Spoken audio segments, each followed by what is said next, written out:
നമസ്കാരം. എല്ലാവർക്കും മറ്റൊരു ഫിസിക്സ് ക്ലാസ്സിലേക്ക് സ്വാഗതം. കഴിഞ്ഞ വീഡിയോയിൽ നമ്മൾ സിഗ്നിഫിക്കൻ്റ് ഫിഗറും അതുമായി ബന്ധപ്പെട്ട കാര്യങ്ങളെക്കുറിച്ചാണ് പറഞ്ഞത്. നിങ്ങൾക്ക് മനസ്സിലായി എന്ന് വിശ്വസിക്കുന്നു. അടുത്ത നമുക്ക് ഇന്ന് നോക്കാൻ പോകുന്നത് ഓർഡർ ഓഫ് മാഗ്നിറ്റ്യൂഡും അതുപോലെ എറേഴ്സ് എന്ന് പറഞ്ഞാൽ നമ്മുടെ രണ്ടാമത്തെ ചാപ്റ്ററിന്റെ അവസാന ഭാഗത്തിൽ പെടുന്ന കാര്യങ്ങളാണ്. അപ്പോൾ നമ്മൾ ആദ്യം നോക്കാൻ പോകുന്നത് എന്താണ് ഓർഡർ ഓഫ് മാഗ്നിറ്റ്യൂഡ് എന്ന് പറയും.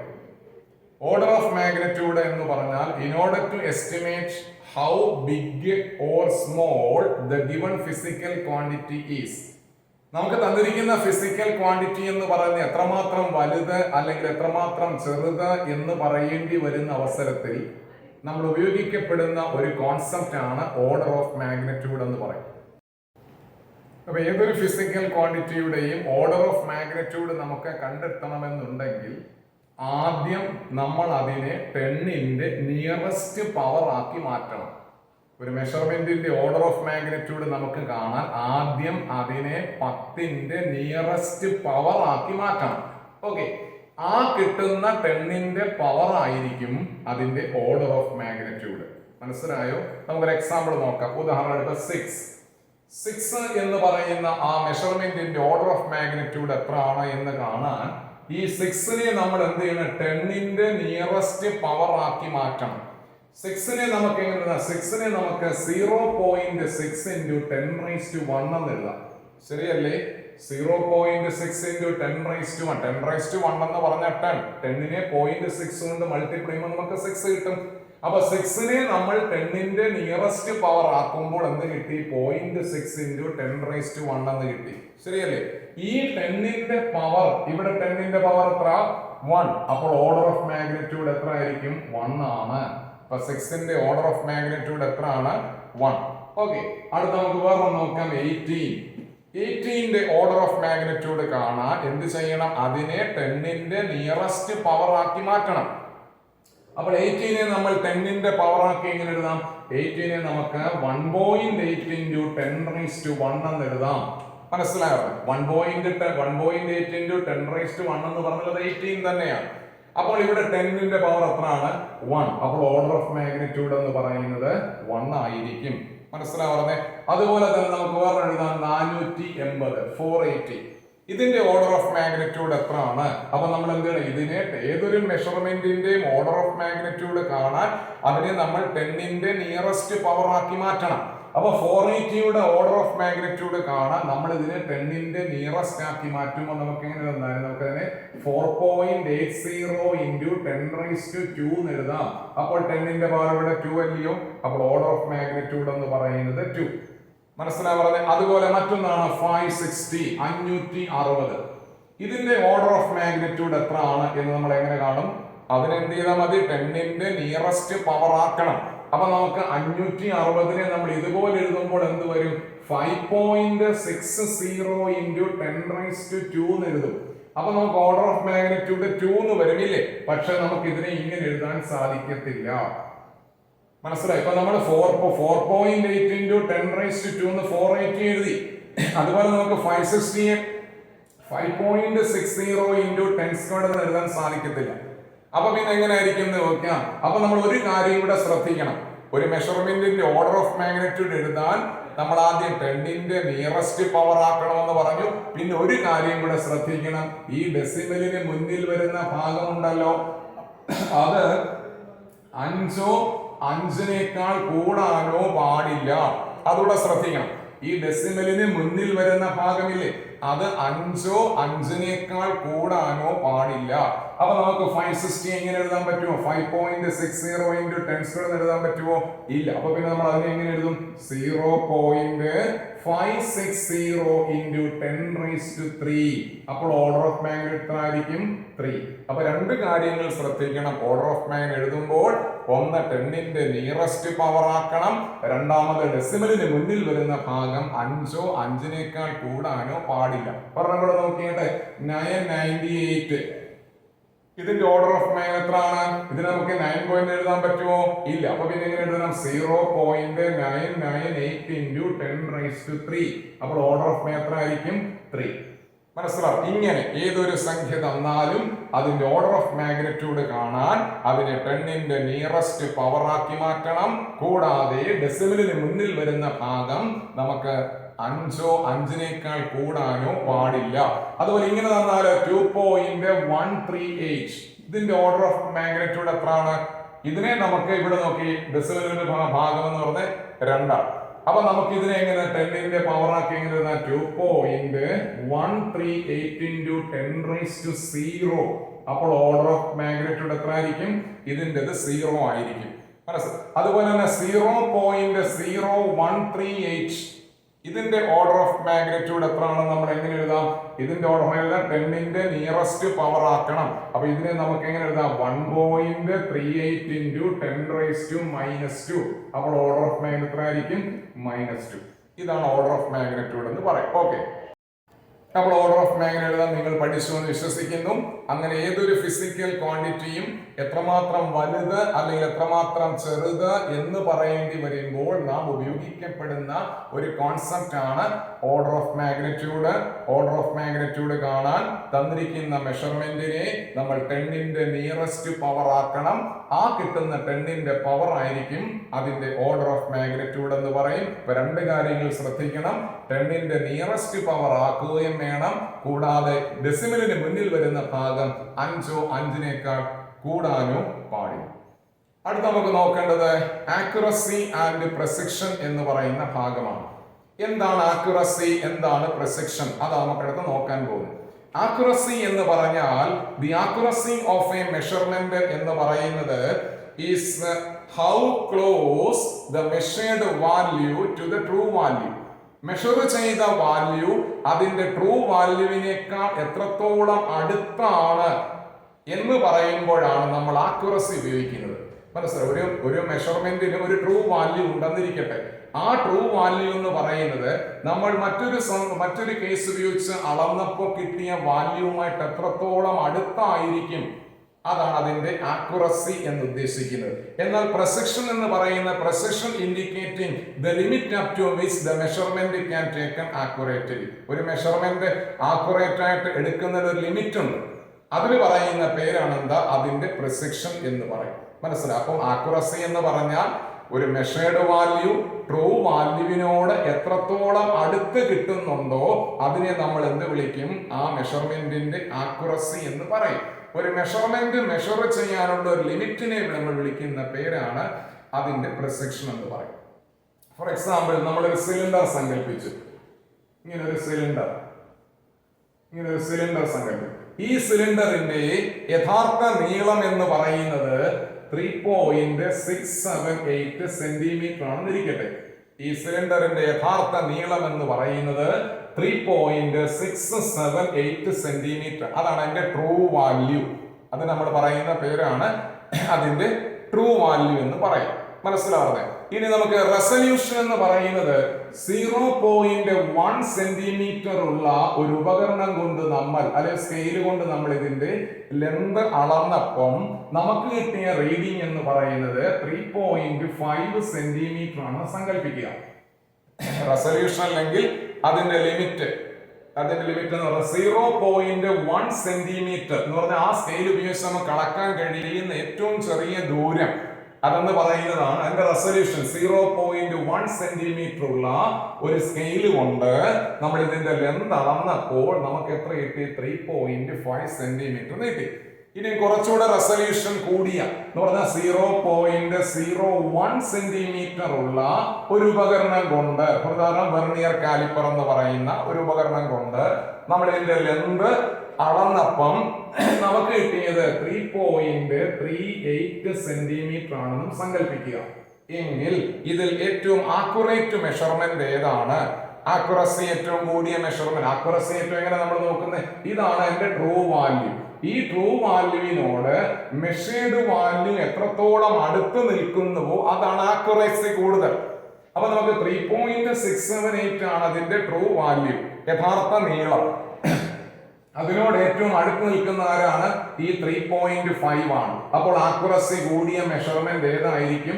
ഈ 3.5 സെന്റിമീറ്റർ. കാരണം ഇതിനോട് വളരെ അടുത്ത്, ഇതിനോട് വളരെ അടുത്ത് നിൽക്കുന്ന 3.5 ആണ്. അപ്പൊ അതിനായിരിക്കും ആക്യുറസി വളരെ കൂടുതൽ, മനസ്സിലായി. എന്നാൽ അതിന് പ്രിസിഷൻ എന്തായിരിക്കും, വളരെ കുറവാണ്. പ്രിസിഷൻ വളരെ കുറവാണ്, മനസ്സിലായി. കാരണം ഇത് ഡെസിമല് കഴിഞ്ഞ് നമുക്ക് ഒരു പ്ലേസ് മാത്രമേ കിട്ടുന്നുള്ളൂ. എന്നാൽ ഇവിടെയാണെങ്കിലോ നമുക്ക് ഡെസിമല് കഴിഞ്ഞ് ഒരു സ്ഥാനം കൂടെ കൂടുതൽ കിട്ടി. അപ്പോൾ ഇതിനായിരിക്കും പ്രിസിഷൻ കൂടുതൽ.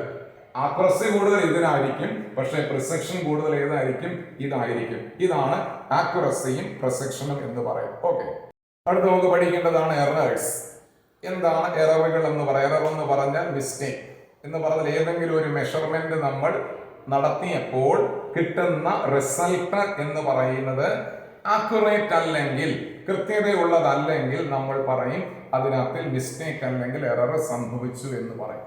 അപ്പോൾ എന്താണ് എറർ എന്ന് പറഞ്ഞാൽ an estimate of uncertainty in the measurement of the magnitude of a physical quantity is known as error.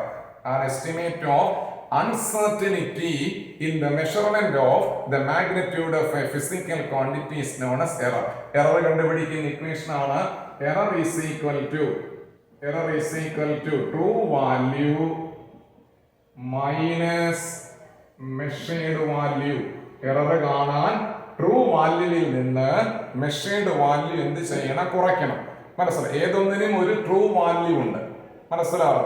നമ്മൾ മെഷർ ചെയ്യുമ്പോൾ കിട്ടുന്ന ഒരു വാല്യൂ ഉണ്ട്. ഫോർ എക്സാമ്പിൾ നമ്മൾ കേട്ടിട്ടുണ്ട് ആക്സിലറേഷൻ ഡ്യൂ ടു ഗ്രാവിറ്റി. അതിന്റെ വാല്യൂ നിങ്ങൾ എത്ര പഠിച്ചിരിക്കുന്നത്? G is equal to 9.8 metre per second square നിങ്ങൾ പഠിച്ചിരിക്കുന്നത് ഇല്ലേ? ഇപ്പൊ നമ്മുടെ സിമ്പിൾ പെൻഡുലം എന്ന് പറയുന്ന ഒരു ഉപകരണമുണ്ട്, നിങ്ങൾ ലാബ് ചെയ്യും. ആ സിമ്പിൾ പെൻഡുലം വെച്ച് നിങ്ങൾ ആക്സിലറേഷൻ ഡ്യൂ ടു ഗ്രാവിറ്റി കണ്ടുപിടിച്ചപ്പോൾ നിങ്ങൾക്ക് കിട്ടിയത് 10.2 മീറ്റർ പെർ സെക്കൻഡ് സങ്കല്പിച്ച്. അങ്ങനെയാണെങ്കിൽ ഇതിനെ നമ്മൾ എന്ത് വിളിക്കും? ട്രൂ വാല്യൂ എന്ന് പറയും. ഇതിന് പറയുന്ന പേരാണ് മെഷേർഡ് വാല്യൂ. രണ്ടും തമ്മിലുള്ള ഡിഫറൻസ്, തമ്മിൽ വ്യത്യാസമുണ്ടെങ്കിൽ അത് നിങ്ങൾക്ക് സംഭവിച്ച എററാണ്. മനസ്സിലാവും. എറർ കണ്ടുപിടിക്കാൻ വേണ്ടി എന്ത് ചെയ്യണം? True value minus measured value എന്ന് ഓർക്കണം. എററിനെ നമുക്ക് പലതായിട്ട് ക്ലാസിഫൈ ചെയ്യാം. എററിനെ നമുക്ക് പല വിഭാഗങ്ങളായി തരംതിരിക്കാം. അതിലൊന്നാമത്തത് കോൺസ്റ്റന്റ് എറർ, രണ്ടാമത്തത് സിസ്റ്റമാറ്റിക് എറർ, മൂന്നാമത്തത് റാൻഡം എറർ, നാലാമത്തത് ഗ്രോസ് എറർ,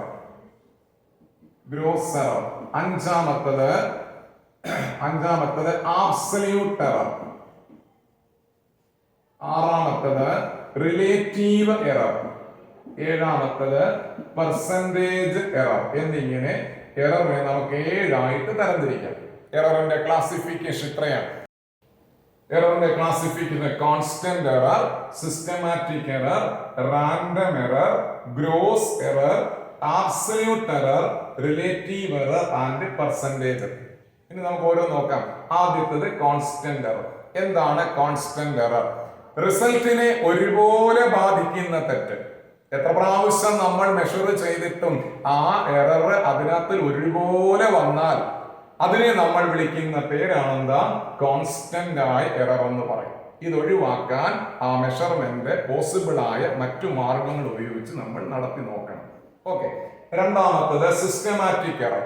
സിസ്റ്റമാറ്റിക് എറേഴ്സ് എന്ന് പറയുമ്പോൾ എന്തെങ്കിലും ചില നിയമങ്ങൾ, റൂളിന്റെ അടിസ്ഥാനത്തിൽ സംഭവിക്കാവുന്ന തെറ്റിനെ നമ്മൾ പറയുന്ന പേരാണ് സിസ്റ്റമാറ്റിക് എറർ എന്ന് പറയും. സിസ്റ്റമാറ്റിക് എററിനെ നമുക്ക് വീണ്ടും 4 ആയിട്ട് തരംതിരിക്കാം. ആദ്യത്തേത് ഇൻസ്ട്രുമെന്റൽ എറർ,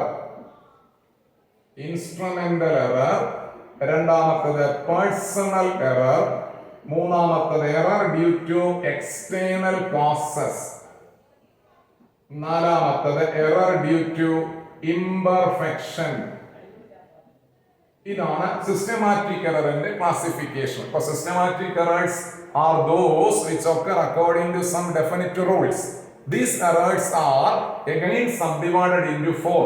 Number 1, ഇൻസ്ട്രുമെന്റ്. നമ്മൾ ആ ചെയ്യുന്ന ഇൻസ്ട്രുമെന്റിന്റെ എന്തെങ്കിലും ഉപകരണത്തിന്റെ എന്തെങ്കിലും കുഴപ്പം കൊണ്ട് സംഭവിക്കുന്ന തെറ്റ്. രണ്ടാമത്തത് പേഴ്സണൽ ആയിട്ടുള്ള പ്രോബ്ലം കൊണ്ട് സംഭവിക്കുന്നതാണ് പേഴ്സണൽ എറർ. പിന്നെ error due to external causes, ബാഹ്യമായ എന്തെങ്കിലും കാരണങ്ങൾ കൊണ്ട് സംഭവിക്കുന്ന തെറ്റ്.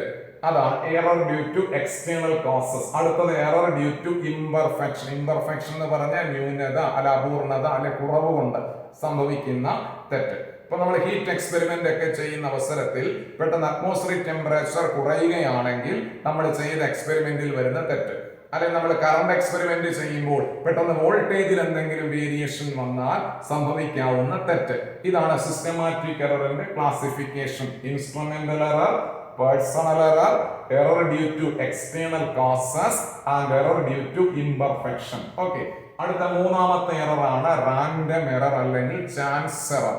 ഇതെന്ന് പറയുന്നത് എക്സ്പെരിമെന്റ് ചെയ്യുന്ന ഇൻഡിവിജ്വലിന്റെ കുഴപ്പം കൊണ്ട് സംഭവിക്കാവുന്ന തെറ്റ്. അപ്പൊ അശ്രദ്ധ കൊണ്ട് ചിലപ്പം സംഭവിക്കാം. അതായത് ഒരു മെഷർമെന്റ് എടുക്കുമ്പോൾ ചിലപ്പോൾ അത് വെളിച്ചക്കുറവ് കൊണ്ടോ മറ്റോ നമ്മൾ കാണാതിരിക്കുകയാണെങ്കിൽ അങ്ങനെ സംഭവിക്കുന്ന തെറ്റ്. അതാണ് റാൻഡം എറർ അല്ലെങ്കിൽ ചാൻസ് എറർ എന്ന് പറയും. ഇത് ഒഴിവാക്കാൻ വേണ്ടി നമ്മൾ റീഡിങ് പല പ്രാവശ്യം എടുക്കണം. ഒഴിവാക്കാൻ വേണ്ടി നമ്മൾ റീഡിങ് പല പ്രാവശ്യം എടുത്തിട്ട് അതിന്റെ മീൻ വാല്യൂ കണ്ടുപിടിക്കണം. ഫോർ എക്സാമ്പിൾ, നമ്മൾ ഒരു മെഷർമെന്റിന്റെ ആദ്യത്തെ റീഡിങ് A1, രണ്ടാമത്തത് A2, മൂന്നാമത്തെ അങ്ങനെ n റീഡിങ് എടുത്തു AN. ഇതിന്റെ മീൻ വാല്യൂ കാണണം. അപ്പൊ നമുക്ക് മീൻ വാല്യൂ എങ്ങനെയാ കാണുന്നത്?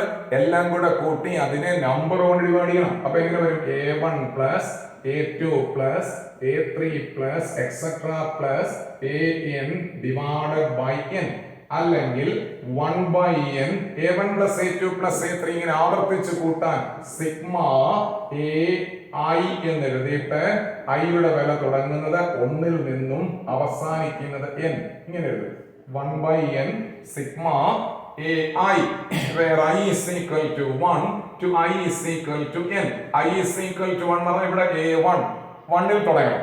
ഇവിടെ I is എന്തിന്റെ സ്ഥാനത്ത് 5 എഴുതിയാൽ A1 plus A2 plus A3 plus A4 plus A5 വരെ കാണണം.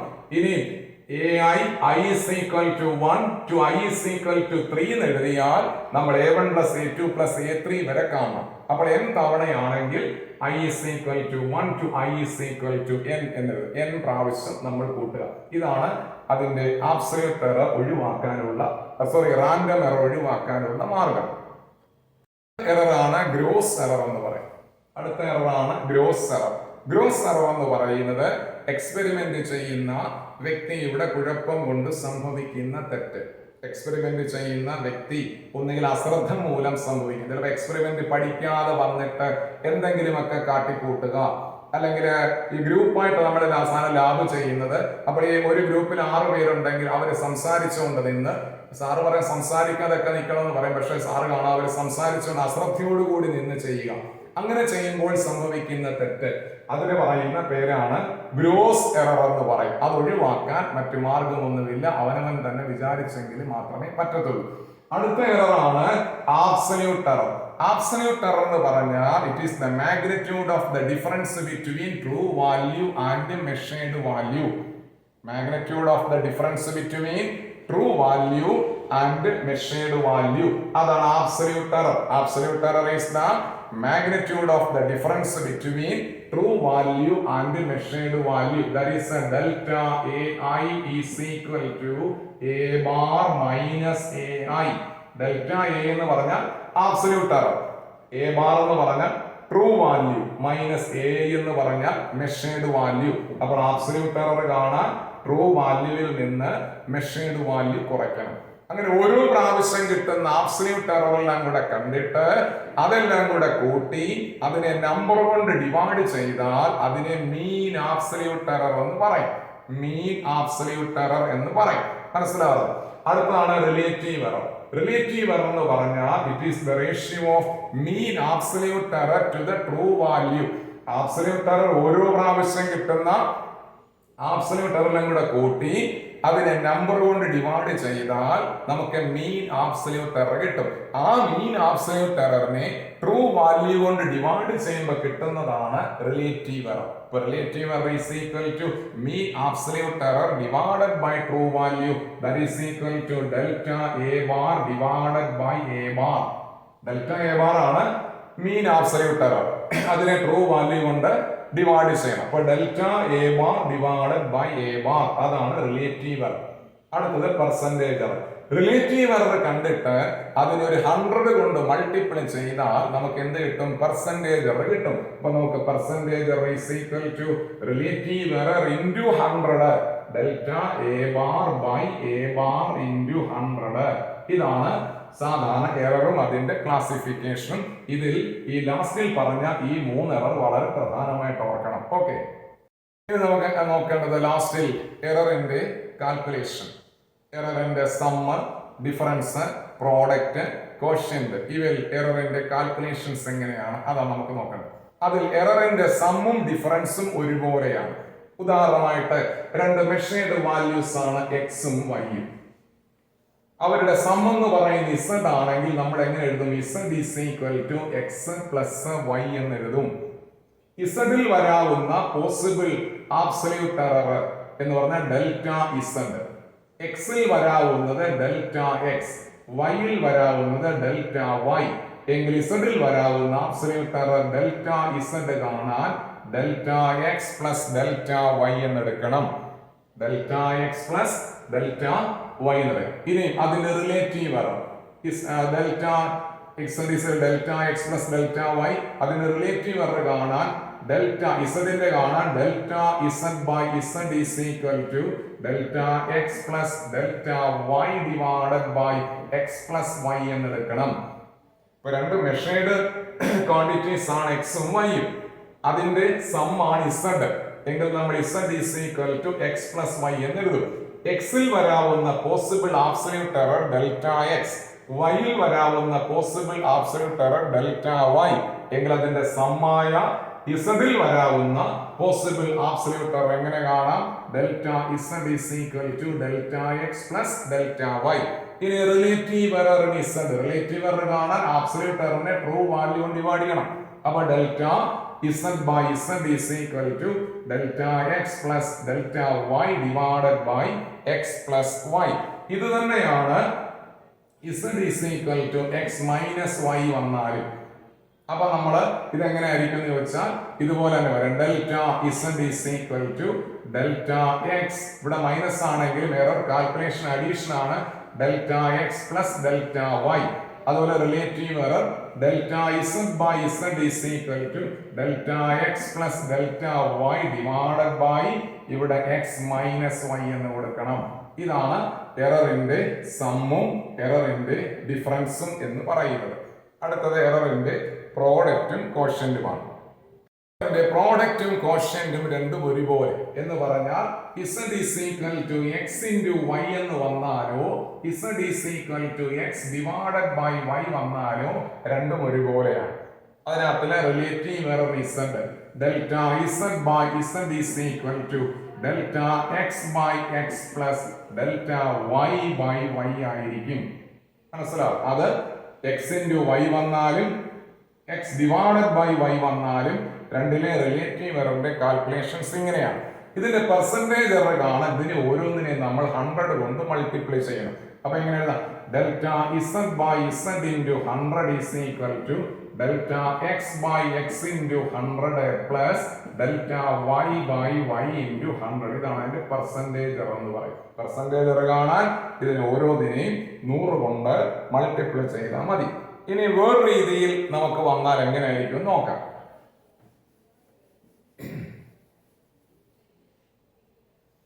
അതായത് z is equal to x raised to n ഈ ഫോമിൽ വന്നാൽ ഇതിനകത്തിലെ റിലേറ്റീവ് എറർ എങ്ങനെ കാണാം? Delta z by z is equal to n into delta x by x. ഇവിടുത്തെ ഈ n into delta x by x അതാണ് റിലേറ്റീവ് എറർ. പെർസെന്റേജ് എറർ കാണാൻ 100 കൊണ്ട് ഗുണിച്ചാൽ മതി. അപ്പൊ delta z by z into 100 is equal to n into delta x by x into 100 എന്നായിരിക്കും. ഇതാണ് z is equal to x raised to n എന്നുള്ള ഫോമിൽ വന്നാൽ റിലേറ്റീവ് എററും പെർസെന്റേജ് എറർ. അപ്പോൾ ഇവിടെ n into ഇവിടുത്തെ exponent n into delta x by x എന്ന് എഴുതണം. ഇത് അതിന്റെ ഒരു രീതി. ഇനി മറ്റൊരു രീതിയുണ്ട്. z is equal to a raised to x b raised to y by c raised to z ഇങ്ങനെ വന്നാൽ സാർ ഇത് വെച്ച് പ്രോബ്ലം ചോദിക്കാറുണ്ട്. അപ്പൊ ഇതിന്റെ റിലേറ്റീവ് എറർ എങ്ങനെ കാണുന്നത് ചോദിച്ചാൽ delta Z by z is equal to ഇവിടെ നമ്മൾ എ റൈസ് ടു എക്സ് നമ്മൾ എക്സ് റൈസ് ടു എന്ന് എഴുതിയില്ലയോ അതുപോലെ എ റൈസ് ടു എങ്ങനെ എഴുതാം x into delta A by a plus b raise to y എങ്ങനെ എഴുതാം y into delta B by b plus c raise to z എങ്ങനെ എഴുതാം z into delta C by c. ഇനി percentage ആണ് ഇതിനെ 100 കൊണ്ട് ഗുണിച്ചാൽ മതി. അപ്പൊ delta Z by Z into 100 is equal to ഓരോന്നിനെയും delta A by A into 100 plus Y into delta B by B into 100 plus Z into delta C by C into 100. ഇത്രയാണ് എററിന്റെ calculations. ഇത്രയാണ് നമ്മുടെ ചാപ്റ്റർ എന്ന് പറയും. ഇനി അതുമായി ബന്ധപ്പെട്ട പ്രോബ്ലങ്ങളാണ്. അത് നമുക്ക് മറ്റൊരു വീഡിയോയിൽ അതിനെ സംബന്ധിച്ച് ചെയ്യാം. ഓക്കെ, അപ്പൊ നമ്മുടെ സെക്കൻഡ് ചാപ്റ്ററിലെ ഇത്രയും കാര്യങ്ങളാണ് പ്രധാനമായിട്ട് നിങ്ങൾ ഓർത്തിരിക്കേണ്ടത്. ഇതിനകത്ത് ഏറ്റവും പ്രധാനം എന്ന് പറയുന്നത് ഡയമെൻഷൻ എന്ന് പറയുന്ന ഭാഗമാണ്. നിങ്ങളത് അല്പം പോലും ഒഴിവാക്കാതെ എന്താ ഡയമെൻഷൻ കാണുന്ന രീതി, ഡയമെൻഷന്റെ യൂസസ് തുടങ്ങിയ കാര്യങ്ങൾ നിങ്ങൾ വളരെ കാര്യമായിട്ട് പഠിക്കണം. അതാണ് ഇതിൽ ഏറ്റവും പ്രധാനമായിട്ടുള്ളത്. അതാണ്, അതൊട്ടും നിങ്ങൾ ഒഴിവാക്കരുത്. അപ്പൊ ഇന്ന് പറഞ്ഞ കാര്യങ്ങൾ നിങ്ങൾക്ക് ഇഷ്ടപ്പെട്ടു എന്ന് വിചാരിക്കുന്നു. ഇഷ്ടപ്പെട്ടെങ്കിൽ നിങ്ങളത് ലൈക്ക് ചെയ്യാനും ഷെയർ ചെയ്യാനും മറക്കരുത്. ബാക്കി ഇതുമായി ബന്ധപ്പെട്ട എറർ കാൽക്കുലേഷൻസുമായിട്ടൊക്കെ ബന്ധപ്പെട്ട ചില പ്രോബ്ലങ്ങൾ നമ്മൾ മറ്റൊരു വീഡിയോയിൽ ചെയ്യുന്നതാണ്. അപ്പൊ ഇന്നത്തെ ക്ലാസ് അവസാനിപ്പിക്കുന്നു. എല്ലാവർക്കും നന്ദി, നമസ്കാരം.